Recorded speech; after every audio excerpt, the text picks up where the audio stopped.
નમસ્કાર, જીએસ ટીવીમાં આપની સાથે હું છું આરતી। તો મહાનગરી મુંબઈમાં રાત્રે 1 વાગ્યાથી સવારે 7 વાગ્યા સુધીના 6 કલાકના સમયગાળામાં વિવિધ સ્થળોએ 15 ઇંચથી વધુ વરસાદ નોંધાયો છે, જેને લીધે કેટલાક નીચાણવાળા વિસ્તારોમાં પાણી ભરાઈ ગયા અને ઉપનગરીય ટ્રેન સેવાઓ પણ ખોરવાઈ ગઈ હતી। તો સતત પડી રહેલા વરસાદને કારણે પાટા પર પાણી ભરાઈ જવાને મુંબઈની લાઇફલાઇન ફ્લાઇટ ગણાતી રેલવે લોકલ બંધ પડી છે। તો કામ ધંધે અને શિક્ષણ માટે જનારા વિદ્યાર્થીઓ અટવાઈ પડ્યા છે। ખાસ કરીને મધ્ય રેલવેના સાયનપુલ્લા મુલુંડ થાણે પણ આગળ ટ્રેક પર પાણી ભરાયા છે। બદલાપુર કલ્યાણ પાસે ટ્રેક પરના પથ્થર ખરી પડ્યા છે, જેને લઈને સંપૂર્ણ રેલ વ્યવહાર બંધ છે।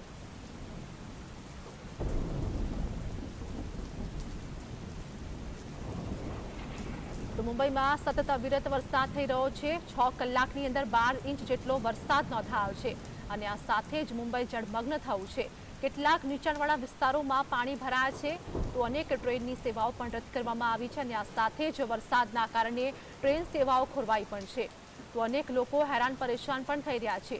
મુંબઈની વાત કરીએ કે મુંબઈમાં 12 ઇંચ જેટલો વરસાદ ખાબક્યો છે, તો મુંબઈના અનેક વિસ્તારો હાલ તો જળમગ્ન થતા જોવા મળી રહ્યા છે। 6 કલાકની અંદર 12 ઇંચ વરસાદ થયો। સાયનપુલ્લા મુલુંદ થાણેના રેલવે ટ્રેક પર પાણી ભરાયા છે। ત્યારે મુંબઈના દ્રશ્યોની જો વાત કરીએ કે મુંબઈના તમામ દ્રશ્યો પરથી જોવા મળી રહ્યું છે કે મુંબઈ હાલ જળમગ્ન થયું છે। વરસાદના કારણે નીચાણવાળા વિસ્તારોમાં પાણી ભરાઈ ગયા છે, તો અનેક લોકોને હાલાકી વેઠવાનો પણ વારો આવ્યો છે। અનેક ટ્રેનની સેવાઓ હાલ તો રદ કરવામાં આવી છે અને આ સાથે જ અનેક લોકો પણ અટવાઈ ગયા છે। તો કેટલાક નીચાણવાળા વિસ્તારોમાં પાણી ભરાવાના કારણે લોકો પણ હેરાન પરેશાન થતા જોવા મળી રહ્યા છે। સ્થાનિક લોકો પણ હેરાન પરેશાન છે અને આ વચ્ચે રાહદારીઓ પણ હેરાન પરેશાન થયા છે। તો અનેક ટ્રેનો પણ હાલ તો ટ્રેન સેવાઓ નીચે પ્રમાણે અનેક લોકો અટવાયા હતા। તો 6 કલાકમાં 12 ઇંચ જેટલો વરસાદ ખાબકતાની સાથે જ અનેક લોકોને હાલાકી વેઠવાનો વારો પણ આવ્યો છે। તો સાયનપુલ્લા મુલુંદ થાણેના રેલવે ટ્રેક પર પાણી ભરાયા છે। ત્યારે તમામ દ્રશ્યો જોવા મળી રહ્યા છે। માટુંગા, વડાલા, ચેમ્બુરમાં વરસાદના કારણે નીચાણવાળા વિસ્તારોમાં પાણી ભરાયા છે। તો મુંબઈમાં છેલ્લા 6 કલાકની અંદર 12 ઇંચ જેટલો વરસાદ ખાબક્યો છે।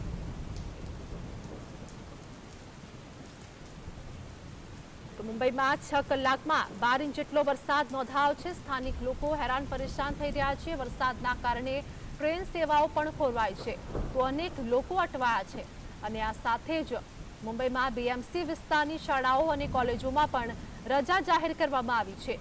તો મુંબઈમાં 6 કલાકમાં 12 ઇંચ જેટલો વરસાદ નોંધાયો છે। સાયનપુલ્લા મુલુંદ થાણીના રેલવે ટ્રેક પર પાણી ભરાયા છે।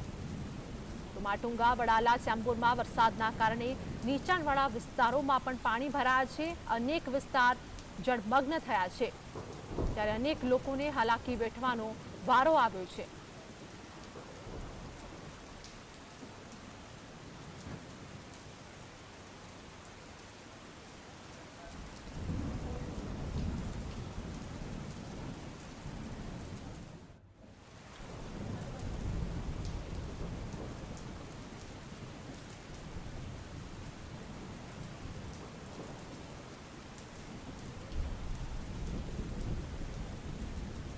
તો મુંબઈની વાત કરીએ કે મુંબઈમાં છેલ્લા 6 કલાકની અંદર 12 ઇંચ જેટલો વરસાદ ખાબક્યો છે અને 12 ઇંચ વરસાદના કારણે અનેક ટ્રેનની સેવાઓ પણ રદ કરવામાં આવી છે અને આ સાથે જ અનેક લોકો પણ અટવાઈ ગયા છે। તો મુંબઈની અંદર 6 કલાકની અંદર 12 ઇંચ જેટલો વરસાદ થયો અને આ સાથે જ નીચાણવાળા વિસ્તારોમાં પાણી ભરાયા છે, તો અનેક વિસ્તારો જળમગ્ન થયા છે। સ્થાનિક લોકોને હાલાકી વેઠવાનો વારો, તો આ સાથે જ રાહદારીઓ પણ હેરાન પરેશાન થઈ રહ્યા છે। વરસાદના કારણે ટ્રેન સેવાઓ પણ ખોરવાઈ છે, તો આ સાથે જ નીચાણવાળા વિસ્તારોમાં પાણી ભરાઈ જવાના કારણે લોકોને હાલાકી પડી રહી છે। મુંબઈની અંદર શાળા અને કોલેજોમાં પણ હાલ તો રજા જાહેર કરવામાં આવી છે। તો મુંબઈની વાત કરીએ કે સતત પડી રહેલા વરસાદને કારણે પાટા પર પાણી ભરાઈ જવાને મુંબઈની લાઇફલાઇન ગણાતી રેલવે લોકલ બંધ પડી છે। કામ ધંધે અને શિક્ષણ માટે જનારા વિદ્યાર્થીઓ અટવાઈ પડ્યા છે। ખાસ કરીને મધ્ય રેલવેમાં સાયનપુલ્લા મુલુંડ થાણે અને આગળ ટ્રેક પર પાણી ભરાયા છે। તો બદલાપુર કલ્યાણ પાસે ટ્રેક પરના પથ્થર ખરી પડ્યા છે, જેને લઈને સંપૂર્ણ રેલવે વ્યવહાર પણ બંધ કરવામાં આવ્યો છે। અનેક લોકો પણ અટવાઈ ગયા છે। તો હજુ પણ વરસાદની આગાહી હવામાન વિભાગ દ્વારા વ્યક્ત કરવામાં આવી છે। આ સાથે જ અનેક વિસ્તારોમાં હજુ પણ વરસાદ ખાબકી શકે છે, જેમાં મુંબઈની વાત કરીએ કે 6 કલાકની અંદર 12 ઇંચ જેટલો વરસાદ ખાબક્યો છે અને આ સાથે જ અનેક લોકોને હાલાકી વેઠવાનો વારો આવ્યો। તો ઉલ્લા મુલુંદ થાણીના રેલવે ટ્રેક પર પાણી ભરાતા જ આ તમામ દ્રશ્યો જે જોવા મળ્યા, જેમાં અનેક લોકોને હાલાકી પડી રહી છે. તો માટુંગા, વડાલા, ચેમ્બુરમાં વરસાદના કારણે નીચાણવાળા વિસ્તારોમાં પણ પાણી ભરાયા છે અને નીચાણવાળા વિસ્તારોમાં પાણી ભરાતા અનેક લોકોને હાલાકી પડી રહી છે. ત્યારે મુંબઈની સ્થિતિ અંગે વાત કરીએ કે 6 કલાકની અંદર 12 ઇંચ જેટલો વરસાદ ખાબક્યો અને આ સાથે જ મુંબઈ હાલ જળમગ્ન થતું જોવા મળી રહ્યું છે.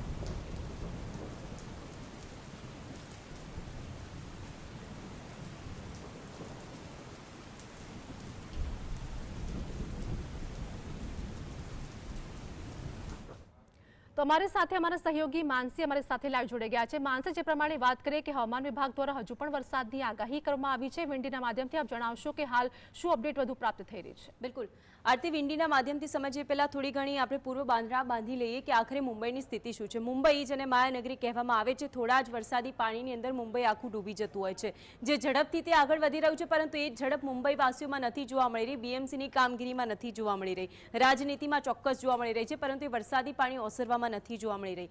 6 કલાકની અંદર 12 ઇંચ જેટલો વરસાદ વરસ્યો છે, 12 થી 15 ઇંચ વરસાદ. આપ વિચારી શકો છો કે આટલા વરસાદની અંદર મુંબઈની સ્થિતિ શું થઈ હશે. વિંડીના માધ્યમથી સમજીશું કે અત્યારે ત્યાંની પરિસ્થિતિ શું છે. મુંબઈની અંદર અત્યારે સતત વરસાદ વરસી રહ્યો છે, જેના કારણે મુંબઈ છે, પાલઘર છે, નાસિક છે, અહેમદનગર છે અને ઔરંગાબાદ સેન્ટર એટલા માટે આપને દર્શાવી રહ્યું છું કારણ કે અહીં જ સૌથી વધુ વરસાદ જોવા મળી રહ્યો છે. વરસાદની સાથે સાથે મુંબઈ, પાલઘરના અનેક એવા વિસ્તારો છે કે જ્યાં આ પ્રકારની પરિસ્થિતિ સામે આવી રહી છે.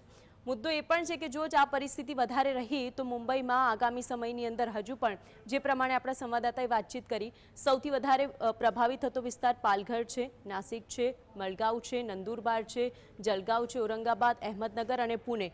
આ બધા જ વિસ્તારો એવા છે કે જેમાં ભારેથી અતિ ભારે વરસાદની આગાહી કરવામાં આવી છે. સાયન છે, કુર્લા છે, આખા પટ્ટાની અંદર આવતા જેટલા પણ વિસ્તારો છે તેને આપણે સમજીએ તે બધા જ આખા પટ્ટાની અંદર મુંબઈની આવતા બધા વિસ્તારો નીચાણવાળા પ્રભાવિત થયા છે.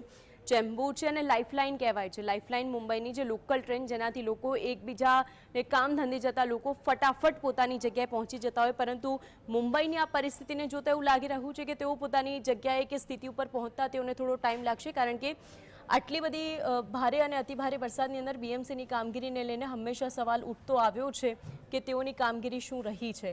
હવે મુદ્દો એવો છે કે જો વસઈ અને વિરારના જે આપ દ્રશ્યો જોઈ શકો છો, વસઈ અને વિરારમાં પણ સૌથી વધારે વરસાદની વાત કરવામાં આવી છે. શાહપુર છે, અંબરનાથ છે, પનવેલ છે, નિરાલ છે, આ બધા જ એવા વિસ્તારો જે અત્યારે આપને અહીંયા દેખાતા હશે, બધા જ વિસ્તારો છે કે જે અત્યારે પાણીમાં ગળાડૂબ થઈ ગયા છે. આ બધા વિસ્તારોને પ્રભાવિત કરતું આ અને તેમાં પણ ધીમે દક્ષિણ ગુજરાતની તરફ આપણે આગળ વધતા જઈએ તો પછી હમણાં જ જે રીતે એક બ્રેકિંગ આપે વાંચ્યા કે જેની અંદર દક્ષિણ ગુજરાતમાં યલો એલર્ટ આપવામાં આવ્યું છે, કારણ કે સુરતના પટ્ટાને પણ એ પ્રભાવિત કરશે, વલસાડ અને સુરતને. આ સિસ્ટમ જે આપ જોઈ શકો છો, અહીંથી આગળ વધારે વરસાદ આવી શકે છે કે સુરતને પ્રભાવિત કરતું નજરે પડી શકે છે. ત્યારે આરતી, એક વાત એ સ્પષ્ટ કરવાની ચોક્કસ થાય કે જો મુંબઈની આ પરિસ્થિતિ હજુ પણ આવી જ રીતે વરસાદ વરસતો રહ્યો આગામી 6 કલાકમાં તો માયાનગરી કઈ રીતની પરિસ્થિતિ સર્જાય છે અને બીએમસીની કામગીરી કેવી રીતની રહે છે તેના ઉપર સૌની નજર બનેલી રહેશે. માસી,